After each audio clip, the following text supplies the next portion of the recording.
Apple this week showed off new generative AI tools that can actually help humanity. But you may not have heard a lot of talk about Apple's AI because Apple doesn't really use the term AI. Apple likes to use the phrase machine learning. There are several new features coming to the iPhone and iPad that can give assistance to people living with disabilities. And one feature that is getting a lot of attention is the option to have the iPhone speak in your voice. It learns how to sound like you after about 15 minutes of training. The idea is that this can help people who have trouble speaking or people who may be losing their voice to a disease like ALS. Reporters who heard a demo have told me the artificial voice sounded just like the real person. We've seen this tech before, where generative AI can simulate someone's voice. In fact, on the same day that Apple announced this feature, there was a Senate hearing on AI oversight, and Connecticut Senator Richard Blumenthal opened the hearing with comments and audio that was entirely generated by an AI to sound like him. Too often, we have seen what happens when technology outpaces regulation. It was to demonstrate how audio can be faked to sound like someone and the risks that may come with that. He later described the moment as eerie. What reverberated in my mind was, what if I had asked it, and what if it had provided an endorsement of Ukraine surrendering or Vladimir Putin's leadership? But Apple is doing something different in its approach. The company's focusing on how AI can be used as an accessibility tool to improve the quality of life for those with disabilities. And Apple's tech is doing more than just voice replication. It's also helping people who are blind or have low vision, which I'll get into more in a minute. It's frankly amazing on the same day to see this technology be discussed on two totally different sides of the spectrum. Generative AI could help someone with daily tasks and make their life easier. But yeah, it could also start a world war. Apple this week gave us one more thing to add to the conversation of how AI shapes humanity, because this is an utterly transformative moment in technology, but we are only at the early stages, kind of like having a cell phone for the first time. Let's talk about what Apple has been working on with accessibility by using machine learning smarts and how it has the potential to change people's lives. I'm Bridget Carey, and this is One More Thing.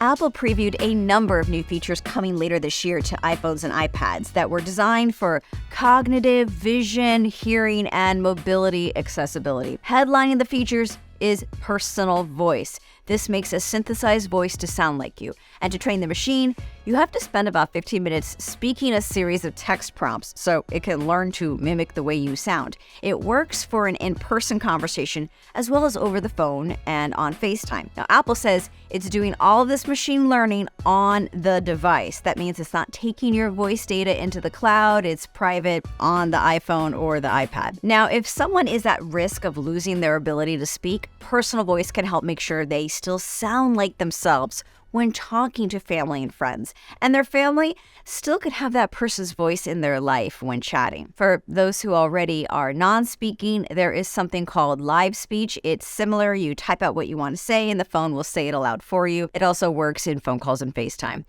Now, for users who are blind or have low vision, there's going to be a new mode in the iPhone Magnifier app. If you're unfamiliar with the Magnifier app, you can use it to point the camera around the room and have it tell you if a person or a door is nearby, or have it describe your surroundings. But coming soon is something called point and speak, so you can identify text. You just point the camera to the text and the phone reads aloud to help someone interact with objects, like say figuring out which button is which on a microwave. Power level. Add 30 seconds. Or imagine pointing it at a carton of milk and having it tell you the expiration date if you can't read it yourself. It gives someone just more autonomy. There are also going to be new interfaces that help people with cognitive disabilities. The whole design of the iPhone can be set to be super simple for just some core iPhone features, like listening to music, taking calls, and texting, and accessing photos in the camera. Everything there has high contrast buttons and large text labels, and if someone prefers to communicate visually, messages will have an emoji-only keyboard and the option to record a video message. Apple gave some select press members demos of how it all worked ahead of this week's Global Accessibility Awareness Day. And for multiple years now, on this day, Apple talks about its work in the accessibility space. And one of those people who got an early preview of the new features is tech journalist Stephen Aquino. He has covered accessibility and assistive tech for many years. You can find his work now at Forbes. And this beat is personal for him as a disabled person. He's had to overcome his own accessibility issues. The other day, Stephen chatted with me to share his take on what Apple presented. What were some of your big reactions, especially with the feature where Apple can help replicate a voice for someone who might be losing their voice? Really, in the everyday life, software that they showed off this week is really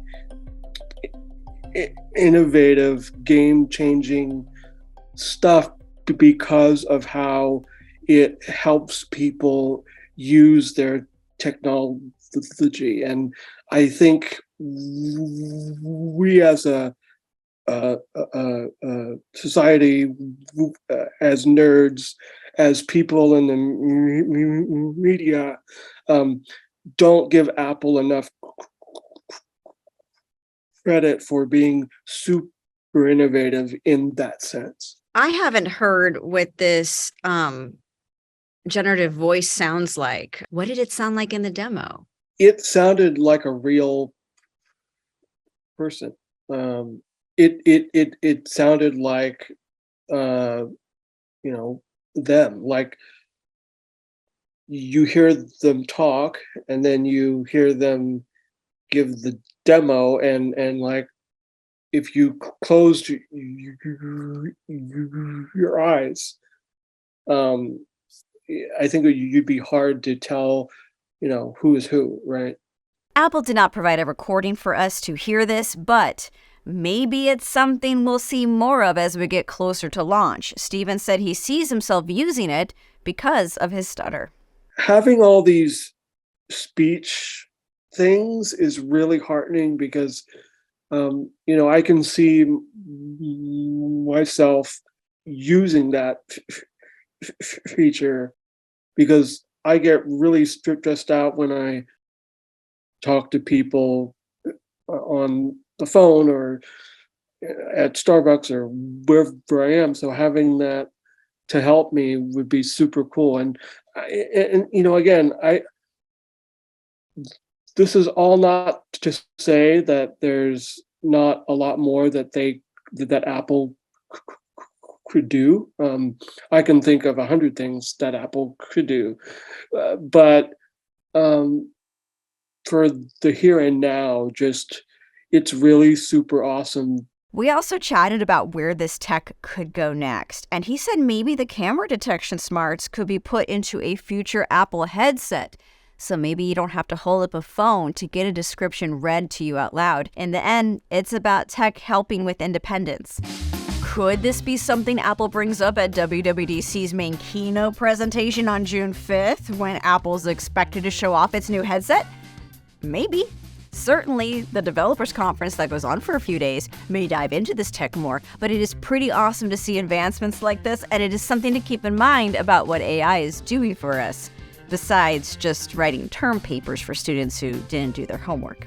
Thanks again to tech reporter Stephen Aquino, and I want to hear from you about what this news has you thinking about for future uses of AI. Drop your thoughts in the comments and subscribe so you don't miss any of the news as we get closer to WWDC. I'm Bridget Carey. Thanks for watching.